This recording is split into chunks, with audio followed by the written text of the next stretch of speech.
Hi everyone, welcome to this session of the Tiger Academy, US Stock Financial Statements for Beginners. Now that you've learned everything you need to know about financial reports, how will you apply the knowledge in practice?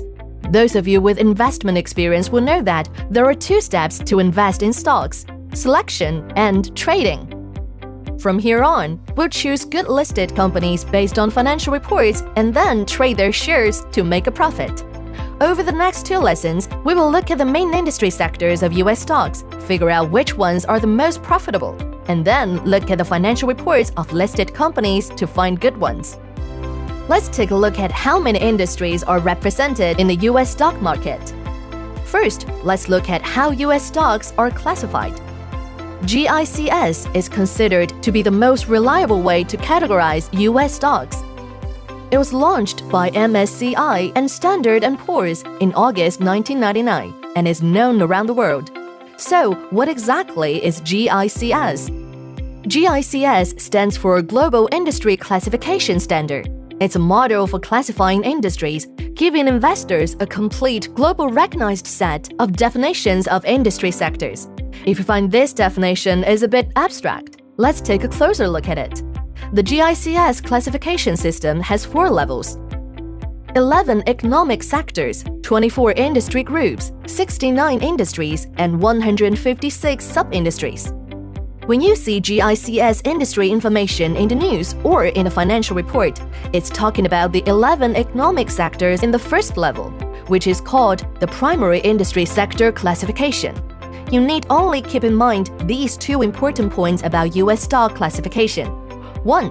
GICS is one of the most authoritative classifications. 2. According to GICS, there are 11 primary industry sectors. What exactly are these 11 primary sectors? I've summarized them for you below. You might be wondering which of these 11 primary sectors is the most potential.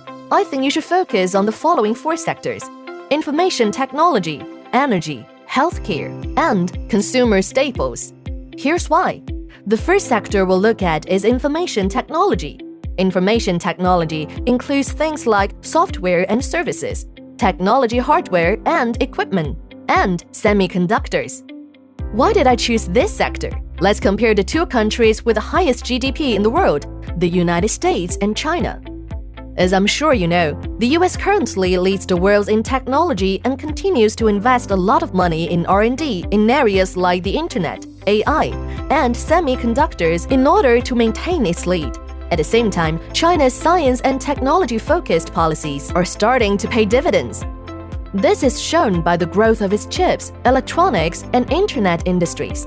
In areas like electronics and semiconductors, products made in China will replace those made abroad. Overall, information technology in China is growing in a healthy way as a whole. According to data found in the financial reports of listed companies within China's information technology sector, Chinese technology companies have grown their revenue by more than 40% in the past year and more than 45% in the past 5 years. By comparison, US-listed technology companies have also reported excellent results, with an average of more than 25% growth in revenue over the past year and more than 19% growth over the past 5 years. This tells us that the information technology sectors in both countries have kept growing quickly and that the future looks bright.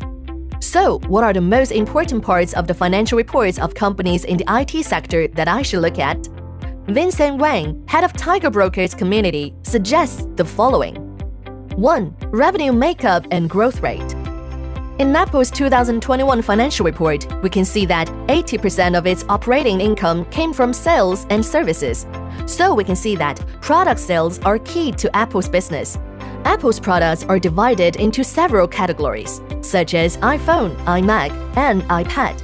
In 2021, iPhone sales made up more than half of all Apple sales. So it's clear that the main data of revenue for Apple comes from the pricing and sales volume of iPhones. Likewise, the operating income of internet companies like Netflix and Bilibili comes mainly from member subscriptions. Revenue goes up when prices go up or when the number of members goes up. Since price hikes only happen once every 2 or even 3 years, you should pay attention to data on membership numbers. Apart from revenue makeup, you should also look at revenue growth. 1-year and 5-year revenue growth rates will show you a company's short-term and long-term growth performance. 2. R&D expenditure and expense. As the information technology sector consists mostly of technology companies, R&D is really key, as illustrated by R&D expenditure and expense in the financial report. For analysis, we can calculate R&D costs as a proportion of total revenue and compare that ratio with those of a company's competitors. The second sector is alternative clean energy. Because of global warming and the way the environment is getting worse, countries all over the world are working hard to develop clean alternative energy sources to replace traditional fossil fuels. By 2030, the Chinese government wants 25% of all the energy used in the country to come from sources other than fossil fuels. The industries that use fossil fuels will be taken apart. Given the current incentives of clean energy and the fact that the US is back in the Paris Climate Accords, the clean energy sector has a huge amount of room to grow. President Biden has signed an order that will give $500 billion every year to help equipment and vehicles that use alternative energy. It is expected that by 2030, half of all new car sales will be electric vehicles. Moreover, installed solar power capacity is expected to grow at an average rate of 25% per year globally between 2021 and 2025. With China's clean energy replacement strategy going into effect, the size of the global alternative energy industry is likely to grow even more. What should we focus on in the financial report of a company in the alternative clean energy sector? 1. Growth of revenue and net income. 2. Cash flow from operating activities. Industry leaders such as ExxonMobil, an energy company, have strong bargaining power. If its high growth in cash flow from operating activities continues, it will translate into outstanding sales numbers. If not, it probably means that growth will be below expectations. Third is healthcare. The healthcare sector is bound to experience robust growth over the next 10 to 20 years. Why do I say that? I'm sure you are aware that the issue of aging population is a serious problem in the world. According to the National Bureau of Statistics of China, the cost of healthcare as a percentage of urban family disposable income in China rose from 6.2% in 2013 to 8.13% in 2019. This is expected to rise further with the ongoing aging of the population in China. It is estimated that the percentage of the population over 65 years of age will exceed 20% by 2040. Moreover, the elderly live longer these days. The number of elderly people above 80 years of age is increasing by 5% per year, and by 2040, there will be more than 74 million of them. When people live longer, they need more healthcare. Additionally, the long-lasting pandemic will place a few healthcare companies that are focused on developing vaccines and special drugs on the fast track of development. What metrics should you focus on in a healthcare company's financial report? Besides the main operation income, I suggest that you focus on R&D expenses. As in the technology sector, the healthcare sector also has high technological barriers to entry. Consequently, whichever company's vaccine has a higher cure rate and proves to be more effective, and whichever company has a stronger patent technology, that company stands to be more profitable in the sector. But keep in mind that patents expired and technology becomes obsolete. Healthcare companies can suffer huge losses due to technological advancement. A case in point is Moderna, a producer of COVID-19 vaccines. In 2021, the company suffered a huge plunge in its share price because Merck, the German pharmaceutical giant, introduced an oral COVID-19 treatment. So, beware overly high R&D expense at healthcare companies. Some of you may ask, what if a healthcare company spends very little on R&D? Well, the answer is that would not do either. For example, a while ago, a Chinese pharmaceutical company lost 1.5 billion RMB when its share price plummeted due to stock market speculation. According to its financial report, the company's R&D expense accounted for only 0.55% for its operating income, less than 10% of the industry average. Clearly, the company was exercising very poor judgment in its management. So, you should be aware both over high as well as too low R&D expenses when analyzing healthcare companies. The fourth and final sector we'll look at is consumer staples. Consumer staples are daily necessities such as food and beverage. farm produce, as well as alcohol. Demand for consumer staples is pretty stable because we cannot do without them. Whatever the economic conditions, given this stable demand, consumer staples are one of Warren Buffett's favorite sectors. There are many world-famous companies in this sector, such as Procter & Gamble, Coca-Cola, Heinz, and Gillette. So, besides their stability, consumer staples have always produced some of the biggest winners in the stock market. Over the past decade, China's total volume of retail has been growing steadily. China has the biggest consumer market and the wildest consumer base in the world.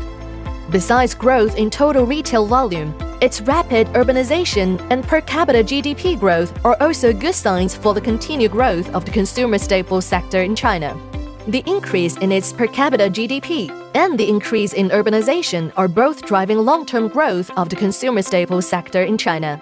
So, which financial metrics should you focus on the consumer staples sector? I would suggest the following 3. 1. Inventory. For consumer goods companies, inventory is very important. In this sector, if a company piles up inventory, it may be that its products have lost their competitiveness. You should compare its inventory data with the inventory levels of other companies in the same industry sector. 2. Accounts receivable. Accounts receivables represents a company's position in the market. The higher the position, the fewer the accounts receivables, which indicates high demand for the company's products. 3. Turnover. Turnover is the capability to do repeat business with others. The higher the rate of turnover, the greater the number of times a company does transaction with others. Companies with high turnover have strong operational capability. Okay, that's all for the 4 high-growth industries. I put together this chart to help you review. In today's lesson, we learned 2 important points. The first is that GICS is most authoritative classification method of US stocks, and that according to that system, there are 11 primary industries.